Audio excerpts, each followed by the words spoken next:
Let's welcome Henry. All right, thank you. So I'm going to do a demo on the No Coast by Make Noise. It's a semi-modular synthesizer, and what that means is that it's a synthesizer that is pre-wired like a traditional synthesizer, meaning that every circuit is pre-wired in a way so that you can just plug in a keyboard and start playing away, just kind of like this Dave Smith instrument and also the middle lobe. You have elements, circuits that you can kind of, elements of each circuit that you can manipulate with your hands, obviously by turning knobs, but once it's pre-wired, you can't really change the signal paths. And a signal path is essentially how each circuit is set up. So when you have a sound, it goes through one circuit, then it goes through another, and then it goes through the other before you actually get to hear it. Here, it's pre-wired, but it has modular capabilities. What that means is that I have patch points, basically holes, inputs and outputs, where I can connect a patch cable like this from an output of a circuit into the input of another, and then I can break that pre-wired signal path that the manufacturer made and create my own.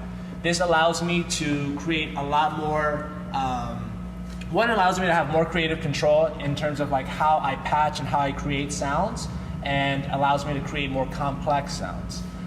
If, for example, I didn't want the envelope to affect the filter, and I wanted the filter to do something else, maybe affect like pitch, I could do that, right? So it's kind of like a little difficult to understand, but I'll try my best to kind of slow down and explain as I'm patching. Okay, so last thing I want to say before I actually get into it is that it's called the No Coast, or the Zero Coast, or the O Coast, because it takes elements of both East Coast synthesis and West Coast synthesis. So on a very basic level, from what I understand, East Coast synthesis focuses on subtractive synthesis. So in subtractive synthesis, you're taking a complex waveform and you're reducing its harmonics by controlling a filter. You take a filter and you remove high frequencies, remove harmonics to make sounds that are a little bit more melodic or instrumental, musical, which is why like the early Moog synthesizers were used in orchestras and ensembles, because they can mimic organs and guitars and strings, for example. So that's East Coast synthesis. West Coast synthesis focuses on additive synthesis. And so whereas in subtractive synthesis, you're subtracting or reducing harmonics, in additive synthesis, you're starting with a very simple waveform, like a triangle or a square waveform that this synthesizer provides, and you're adding harmonics to it to create complex sounds.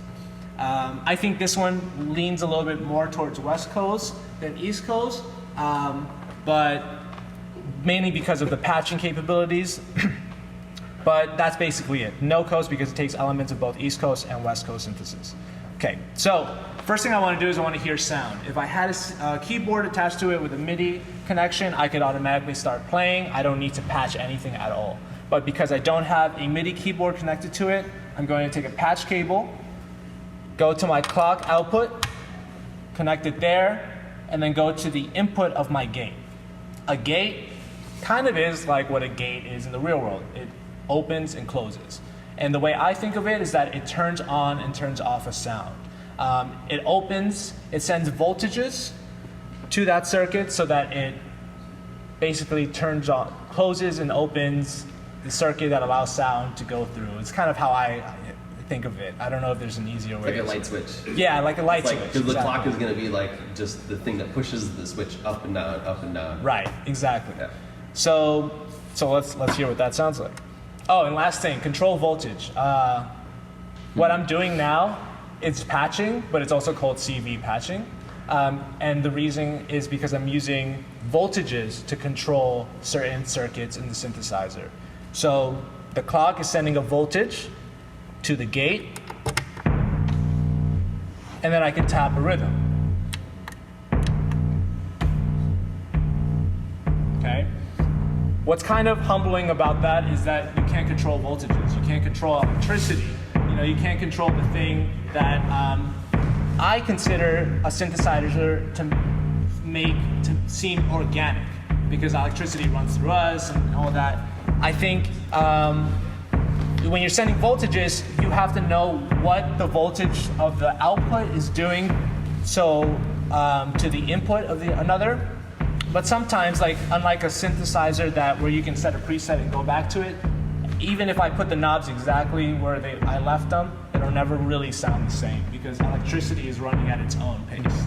All right, so here I have a clock output going to the gate. I have a tempo that I tap by pressing that button here. And what you're hearing is a triangle waveform. In this synthesizer, the triangle is pre-wired, and everything that's in gold, all these gold lines shows you what is pre-wired. The triangle wave is pre-wired to go to my balance, which I'll explain in a bit, then to my dynamics, which is my filter, kind of, and then to my line output. And that's why you hear it on the speakers right now. Now, like I mentioned before, I can break this connection. Instead of having a triangle waveform, I have a square waveform that I can connect to my balance. So I can just click, because it clicks, but connect the output of the square wave to my balance. And now I have a square wave. Now, the square wave goes to this balance circuit, which allows me to control how much of the original, what they call fundamental tone, which is the pure wave tone. So in this case, the pure square wave tone is what you're hearing. If I move this 50%, you're starting to hear some harmonics. And War talked about that in a little bit. Then it goes to the dynamics. And the dynamics is the filter. It's a 6 decibel filter, meaning that it's not very steep, not resonant like you would have on this synthesizer and probably on this one as well. But it does what it needs to do. When you move the knob to the left, it makes it quieter, it reduces some harmonics, reduces some of those high frequencies. And when you have really, you have a lot of harmonics on a simple waveform, and you have these complex sounds, just moving the filter a little bit to the left will allow you to kind of really heighten some of the tones in that sound, because you may not want kind of this distorted sound all the time. And then it goes to my line out. All right. Now I have here a contour module. I think of it as like modular synthesis.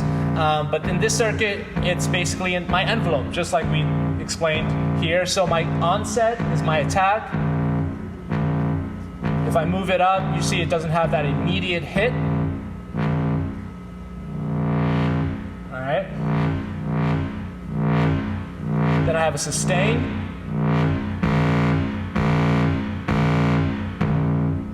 And a decay, which is a decay and a release together. So you don't have to think of two different things. You can just move the knob. And it slowly kind of has a longer release.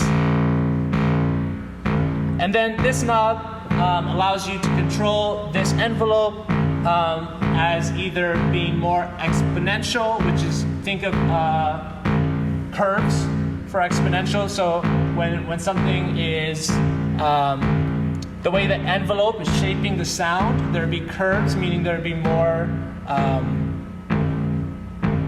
I don't know exactly how to describe it, except that it kind of gives it some, it's not as direct and immediate. It has a smooth transition. Yeah. And linear or logarithmic just literally goes up and down. So it's immediate, the envelope, the way it responds. All right, so let's go back to this triangle waveform, do some quick patching. I mentioned here we have the fundamental and overtone. The triangle wave is going to go to this overtone circuit before it goes out here. So if I go to 50%, you'll hear some of those harmonics go all the way to the right. You hear 100% of that tone with all the harmonics here. And then with this knob, I can kind of change how those harmonics sound.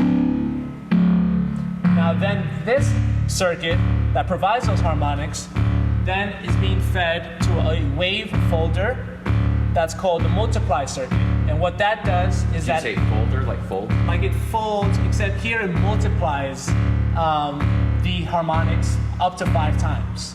So if we had a visual, like if that was on, like the harmonics, you would see the shape. Let's try to get it working.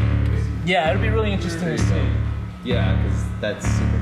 Yeah, so like basically, if you think of a triangle, or think of a pyramid, right? Think of a pyramid that goes up and then down. When you add harmonics, that pyramid is going to have smaller pyramids as it goes down. And then when you multiply that, it's going to have even more. So it's going to create this kind of weird shape that's full of jagged edges. There we go. All right, so That's super complex. So we'll go back to that waveform.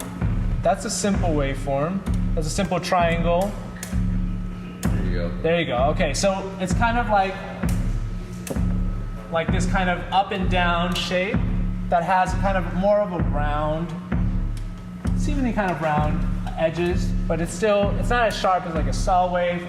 I won't get ahead of myself. But let's focus on that for a sec, all right? Now it's pure waveform.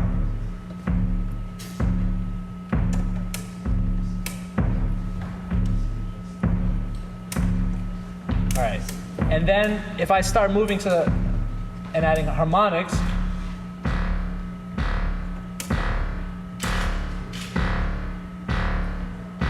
the shape changes. So you get to see those spikes. That's it not being multiplied at all, not being wave folded. If I start adding some multiplication,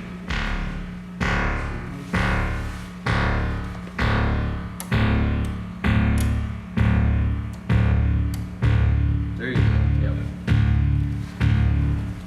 And what does wave folding mean, just as a term? That's a good question. Distortion is basically what you're doing.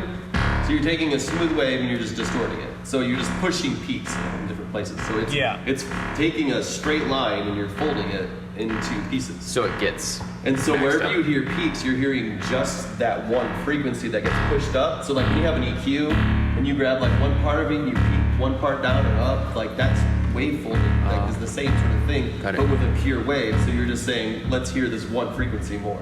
Got it. And so what's cool about wave, that's why it gets so complex, because like sometimes you look at something that's really folded and there's like 5 things going up and like 4 things going down, and all of a sudden you have Skrillex going on. Got it. It's a complex fold. Like that's how those sounds happen. Is it similar to resonance on a filter? The way it peaks out, but it's to the wave form. Yeah, so the resonance after the filter is pulling up one of those peaks. Got it. And so that's why you hear that thing go across, is because, but if you just stayed in one spot, Awesome. Yeah, that's great. Thank you. And the one that's in this is like a surge circuit that, I mean, whatever, that guy's crazy. There's probably a little acid involved. So the overtone, so what we're doing right now, sending this simple waveform, this one here, to an overtone circuit, then to a multiply or wave folder, and then that wave folder, it can be modulated by a 2-stage envelope that has a rise and a fall called the slope. So here it's automatically patched to this attenuverter that sends negative or positive voltages. And it's better to explain what that means by showing it. So if I click on this cycle button here, it's modulating this multiply circuit. Right now I'm sending negative voltages. Let's see if I can. All right. Now this would be positive.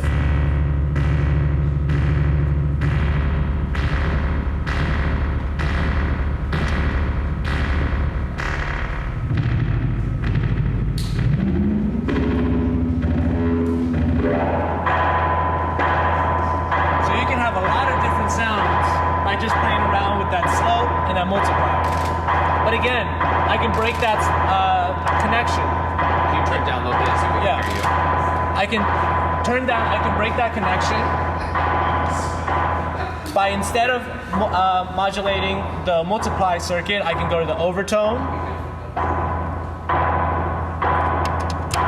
plug it into the slope, and you get to hear the difference. Without it, with it. But what I want to do is I want to send it to the linear FM knob, which provides frequency modulation, which the best way to describe it, I guess, is like you're modulating pitch. Is that about right? You're modulating pitch, and when you do it at such a high rate, you get these really kind of like atonal percussive sounds. So we're trying to achieve that now. Connect that slope to the linear FM, put up that knob, and then if I put it all the way down, those are kind of like more bell-like sounds you can get out of it.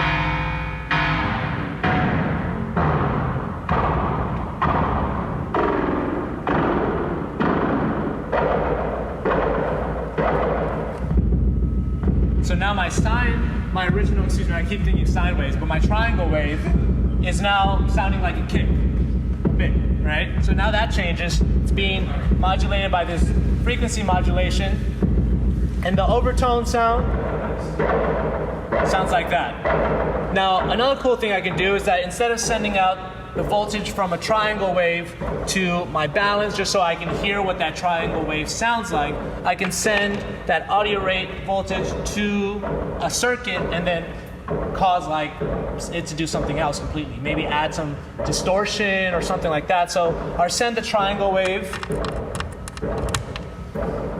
to my overtone circuit so to add more punch. So now that's changing the sound. Alright? And so now I have that tone, and I also have this tone. Well, what if I wanted to kind of do something like this? Well, I can do it by sending an LFO or a low frequency oscillator, which is basically it's modulating. Imagine it like something that's going to keep sending cycles to it that allows it to kind of do what this button is doing. So instead of this, hearing this, you'll hear something like that, right? So here I have two outputs, CV and gate. This one I'm sending, I believe, a triangle LFO, and then this one I'm sending a square LFO. I'm sorry I can't like get too much into what each one does, but I can show you. I think it's a better way. So go back, turn this on, connect the output of the CV to my balance, and then tap a rhythm.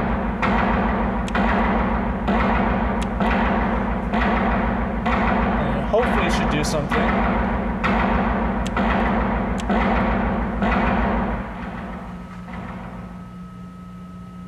Interesting. Let's see.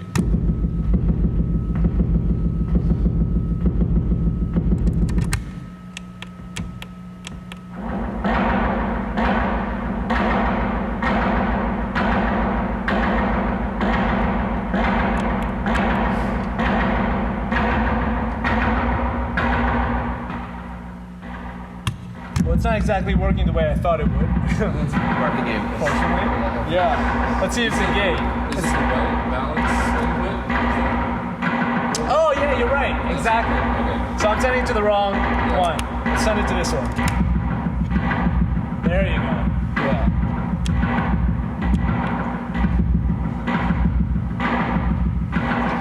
So not the most kind of like rhythmically on beat, but just to get an idea of what it's supposed to do, right? That's kind of the cool part of this. Yeah, it's kind of offbeat. Right, it's a little offbeat. And then so I'm gonna send the same rhythm, square gate LFO to the time. And now we're having this kind of like pulsating effect. And sometimes I like to see what happens if I send, you know, FM to something else, the contour. Now we got something a little bit more intense, right? All right, so last few things. I can also, there's a random voltage circuit that allows me to send random voltages to a circuit, and that means that I can have like these random things happening to the sound that I don't control. So that offers more possibilities in terms of sonic possibilities, also pitch possibilities wherever you send it. I can send it directly to a circuit, but what I like to do is use this part here, which is, I don't know if you can kind of see, but I have this knob that controls how much random voltage I send to a circuit. So if I patch the random voltage to this knob here, and then send it to pitch, for example,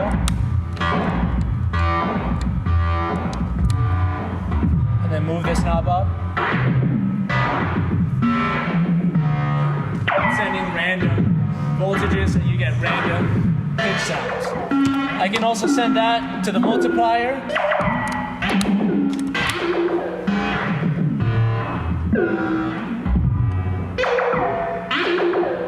And it's going to send random voltages to the multiplier wavefold circuit. And lastly, just to kind of like mess around, if I send the slope out to the tempo,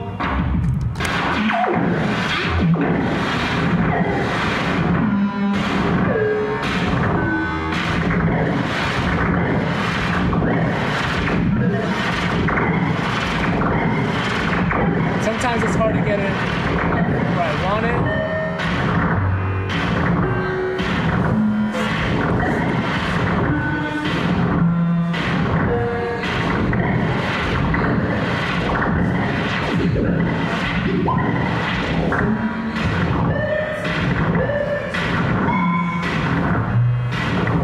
Sometimes I can't get it. Sometimes you get these random sounds, these random notes that sound like they're kind of like tripping over themselves, and it's kind of cool. But if it doesn't happen, it just sometimes doesn't happen.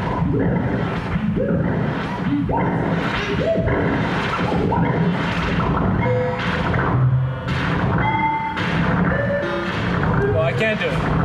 But just a few of the things that you can do with this synthesizer.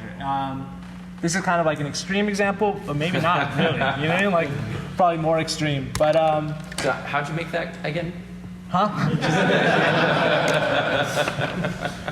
Exactly. Right. So that's the note coast. Any questions? What's that have? A CV out or MIDI? It doesn't have MIDI out, I assume. Just MIDI in, no MIDI out, but you can send CV. I can have like a sequencer, for example, and then in the sequencer I can write, say it that if, for example, these two here, if it's like, if I put it to velocity, for example, anything under, if I play a note below 50%, then it may give me the fundamental tone. Over 50%, it sends me that tone. And then I have more control. I can make it more rhythmic. I can kind of like you would on a computer, just actually put in the information so that this responds to it. But no MIDI out. I'm sure you can bring it up if you ever want. Yeah, I don't know my way Is around this it. the only synth you have, or do you have other modular stuff? Or? This is the only synth I have. I don't own any more modular. I have I use a sequencer, Electron Digitac, and then the rest of the stuff I just go right into Ableton. Awesome. It's a great sound. It's very intense, or it can be kind of warm too. But you know, the intense stuff is a little more interesting sometimes. And it's cool to see it start just with like a, and then you just shape it and shape it and shape it and shape it to this madness. Yeah. That's just one synth, and that almost sounds like a full track. So that's what's great about synthesis, is that it can become such a complex sound with just one device. Exactly, and I think like, especially for me, trying to learn as best as I can one synthesizer helps a lot for me to develop understanding of synthesis in general. Because once I start applying my knowledge from one to another, it's a lot easier. But if you kind of have a lot of synthesizers, and it's very easy when you open up a DAW, for example, and you have all these different types of synthesizers that in the real world are very difficult to really understand or purchase, for example. Then you're using one and using the other and using these presets, and you understand what they sound like sonically, but may not exactly understand, at least I felt, how to use them properly. And so when you focus on just one, you really get a grasp on how to control the sounds and create the sounds that you want to create. That's it. Any other questions? All right, thank you. Cool. Thank you.